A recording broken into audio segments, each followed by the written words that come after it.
ರಾಮ ಮಂದಿರದಲ್ಲಿ ಯಾವ ರೀತಿ ದೊಡ್ಡ ನಮಗೆಲ್ಲ ಅಗೌರವ ಬಂದಿದೆ. ನೀವೆಲ್ಲ ಭಾಳ ಭಕ್ತಿಯಿಂದ ಇಟ್ಟಿಗೆ ಕೊಟ್ಟಿದ್ದೀರಿ, ಹಣ ಕೊಟ್ಟಿದ್ದೀರಿ, ಚಿನ್ನ ಕೊಟ್ಟಿದ್ದೀರಿ, ಬೆಳ್ಳಿ ಕೊಟ್ಟಿದ್ದೀರಿ, ದುಡ್ಡು ಹಾಕಿದ್ದೀರಿ, ಎಲ್ಲ ಹೋಗಿ ಹಾಕಿದ್ದೀರಿ. ಇದೊಂದು ದೊಡ್ಡ ಕಳ್ತನದ ಒಂದು ದೊಡ್ಡಾಗಿ ನಮಗೆಲ್ಲ ಮಾನಸಿಕವಾಗಿ ದೊಡ್ಡ ಅವಮಾನ ಆಗಿದೆ. ಧರ್ಮದ ಹೆಸರಿನಲ್ಲಿ ನಾವು ಎಲ್ಲ ಈ ರೀತಿ ಮಾಡಿ ಈ ರೀತಿ ತೊಂದರೆ ಆಗಿರೋದು ತಮಗೆಲ್ಲ ಗೊತ್ತಿದೆ. ಮುನ್ನೆಚ್ಚರಿಕೆಯಾಗಿ ಇಡೀ ರಾಜ್ಯದ ಎಲ್ಲ ನಮ್ಮ ಮುಜರಾಯಿ ದೇವಸ್ಥಾನಗಳಲ್ಲಿ ಕಡ್ಡಾಯವಾಗಿ ಆ ದೇವಸ್ಥಾನದ ಒಳಗಡೆ ಗೋಲ್ಕದ ಎದುರುಗಡೆ CCTVಯನ್ನು ಅಳವಡಿಸಬೇಕು ಮತ್ತು ಆ CCTV ಕಲೆಕ್ಷನ್ನು ಓಪನ್ ಮಾಡೋಂಥ ಜಾಗ, ಹಣ ತೆಗೆಯುವಂಥ ಜಾಗ, ಹಣ ಎಣಿಸುವಂಥ ಜಾಗ ಎಲ್ಲ ಕೂಡ ಪೊಲೀಸು SP ಕಚೇರಿಗೆ ಅಲ್ಲಿ ಆ ಸಂಬಂಧಪಟ್ಟಂಥ ತಾಲೂಕು ಸರ್ಕಲ್ ಇನ್ಸ್ಪೆಕ್ಟರ್ ಕಚೇರಿಗಾಗಲಿ ನೇರವಾಗಿ ಮತ್ತು ಡೆಪ್ಟಿ ಕಮಿಷನರ್ ಕಚೇರಿಗಳಿಗೆ ಒಂದು ಲೈನನ್ನು ನಮ್ಮಲ್ಲಿ ಯಾವ ರೀತಿ ಕಂಟ್ರೋಲ್ ರೂಮ್ ಇಟ್ಕೊಂಡಿರ್ತೀವಿ ತಾವೆಲ್ಲ ಗಮನಿಸಿದಿರಿ.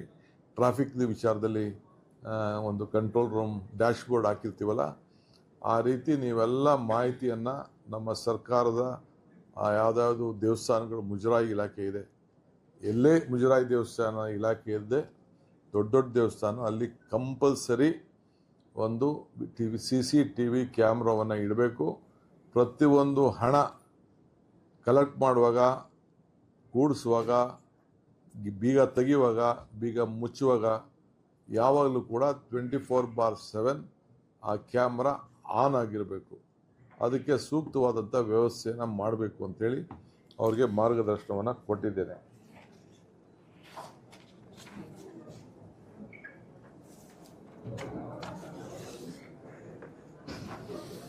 ಜೊತೆಗೆ SIR ಬಗ್ಗೆ ಕೂಡ ಮಾರ್ಗದರ್ಶನ ಕೊಟ್ಟಿದ್ದೇನೆ. Right to vote, right to live. ನಿಮ್ಮ ಮತದಾನದ ಹಕ್ಕನ್ನು ಉಳಿಸ್ಕೊಳ್ಳಿಕ್ಕೆ ನಾವೀಗಾಗಲೇ ಎಲ್ಲರೂ ಕೂಡ ರೆಸಿಡೆನ್ಷಿಯಲ್ ಸರ್ಟಿಫಿಕೇಟ್ ಕೊಡಬೇಕು ಅಂತ ಯಾರ್ಯಾರಿಗೆ ಅವಶ್ಯಕತೆ ಇದೆ, 10 ವರ್ಷದ ರೆಸಿಡೆನ್ಷಿಯಲ್ ಸರ್ಟಿಫಿಕೇಟ್ ಯಾರ್ಯಾರು ಇದ್ದಾರೆ ಅಂಥವ್ರಿಗೆ ಕೊಡಬೇಕು ಅನ್ನೋದು ತೀರ್ಮಾನ ಮಾಡಿದ್ದೇವೆ. ಇದಲ್ಲದೆ 4.25 ಕೋಟಿ ಕ್ಯಾಸ್ಟ್ ಸರ್ಟಿಫಿಕೇಟ್ಗಳಿದೆ. SC ಇರ್ಬೋದು, ST ಇರ್ಬೋದು, OBC ಇರ್ಬೋದು, ಮೈನಾರಿಟೀಸ್ ಇರ್ಬೋದು, ಬಡವ್ರ ಇನ್ಕಮ್ ಸರ್ಟಿಫಿಕೇಟ್ ಇರ್ಬೋದು, ಇವೆಲ್ಲ ಸರ್ಟಿಫಿಕೇಟ್ ಇದೆ. ಅವೆಲ್ಲ ಆನ್ಲೈನಲ್ಲಿ ಇದೆ. ಆನ್ಲೈನಲ್ಲೂ ಕೂಡ ಪಡ್ಕೊಳ್ಳಿಕ್ಕೆ ಅವಕಾಶ ಮಾಡಿಕೊಟ್ಟಿದ್ದೇವೆ. ಯಾರಿಗೆ ರೆಸಿಡೆನ್ಷಿಯಲ್ ಸರ್ಟಿಫಿಕೇಟ್ ಬೇಕು ಅವರು ಕೂಡ ಮನೆ ಬಾಗಿಲಿಗೆ ಉಚಿತವಾಗಿ ಕೊಡಲಿಕ್ಕೆ ಕೂಡ ವ್ಯವಸ್ಥೆ ಮಾಡಿದ್ದೇವೆ. ಇದಲ್ಲದೆ ಪ್ರತಿಯೊಂದು ಬೂತ್ನಲ್ಲೂ ಕೂಡ ಹೆಲ್ಪ್ ಡೆಸ್ಕನ್ನು ಮಾಡಿ ಜನರಿಗೆ ಅವರ ಮತದ ಹಕ್ಕನ್ನು ಉಳಿಸ್ಕೊಳ್ಳಿಕ್ಕೆ ಅವ್ರಿಗೆ ನಾವು ಸಹಾಯವನ್ನು ನಾವು ಮಾಡ್ತೇವೆ. ಇದು ನಾವು ಸೇರಿ ಒಟ್ಟಿಗೆ ನಮ್ಮ ಜವಾಬ್ದಾರಿ. ಇದು ಎಲ್ಲರೂ ಕೂಡ ಮತವನ್ನು ಕೊಡಬೇಕು ಅಂತೇಳಿ. ಸೊ ಆಮೇಲೆ ಗ್ಯಾರಂಟಿ ಯೋಜನೆ ಈಗಾಗಲೇ ನಾವು ಪರಿಶೀಲನೆ ಮಾಡ್ತಾ ಇದ್ದೀವಿ. ಬೇಕಾದಷ್ಟು ಕೆಲವರು 10 ಟೆಲಿಫೋನ್ ನಂಬರ್ ಅವರು ಒಂದೇ ಫೋನ್ಗಿತ್ತು.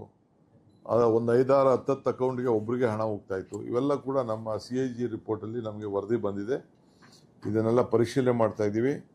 ಆಮೇಲೆ ಸುಮಾರು ಲಕ್ಷಾಂತರ ಜನ 100ಕ್ಕೂ ಹೆಚ್ಚು ಕೋಟಿ ರೂಪಾಯಿ ಸತ್ತಾದಮೇಲೆ ನಮ್ಗೆ ಇನ್ಫಾರ್ಮೇಷನ್ ಸಿಕ್ಕದೆ ಮನೆ ಯಜಮಾನರುಗಳ ಅಕೌಂಟ್ಗೆ ಹೋಗ್ತಾ ಇತ್ತು. ಅದು ಕೂಡ ಮಾಹಿತಿ ಬಂದಿದೆ. ಅದನ್ನು ಕೂಡ ತಡೆಗಟ್ಟಲಿಕ್ಕೆ ಮತ್ತೆ ಅದನ್ನು ಹೊಸದಾಗಿ ಅವರ ಮಾಹಿತಿಯನ್ನು ಒದಗಿಸ್ಕೊಡ್ಬೇಕು. ನೋ ಯುವರ್ ಕಸ್ಟಮರ್ ಅಂತೇಳಿ ಯಾರಿಗೆ ಅದನ್ನು ಕೊಡ್ತಾ ಇದ್ದೀವಿ. ಹೊಸ ಭಾವಚಿತ್ರವನ್ನು ಪಡ್ಕೊಳ್ಳಿಕ್ಕೆ ವಿದ್ಯುತ್ ಶಕ್ತಿ ವಿಚಾರದಲ್ಲಿ ಯಾರು ಕೊಡ್ತಾ ಇದ್ದೀವಿ ಅವರಿಗೆ ಮತದಾನದ ಹಕ್ಕು ಇರೋದನ್ನ ಫಸ್ಟು ಮಾಹಿತಿಯನ್ನು ಪಡ್ಕೊಳ್ಳಿಕ್ಕೆ ಈಗಾಗಲೇ 2 ಗೃಹಜ್ಯೋತಿ, ಗೃಹಲಕ್ಷ್ಮಿ 2 ಕಡೆಗೂ ಹೊಸದಾಗಿ ನೀವು ಒಂದು ಅರ್ಜಿಯನ್ನು ನಿಮ್ಮ ರಿನ್ಯೂ ಮಾಡಿಕೊಳ್ಳಿಕ್ಕೆ ತಾವು ಕೊಡಬೇಕು. ಬಟ್ ಯಾವ ಕಾರಣಕ್ಕೂ ನಾವು ಯಾವ ಯೋಜನೆಯನ್ನು ನಿಲ್ಲಿಸೋದಿಲ್ಲ.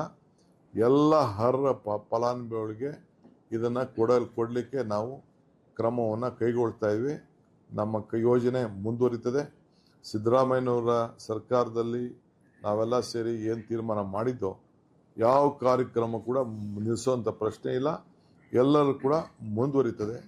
ಬಟ್ ಕೆಲವ್ರಿಗೆ ಏನು ಸಮಸ್ಯೆ ಇತ್ತು, ಏನು ನಮಗೆ ನಮ್ಮ ಇವರು ಆಡಿಟರ್ಸು ನಮಗೇನು ಗೈಡ್ ಮಾಡಿದ್ದಾರೆ, ಅದ್ರ ಬಗ್ಗೆ ನಾವು ಪರಿಶೀಲನೆಯನ್ನು ನಾವು ಮಾಡ್ತಾ ಇದ್ದೇವೆ.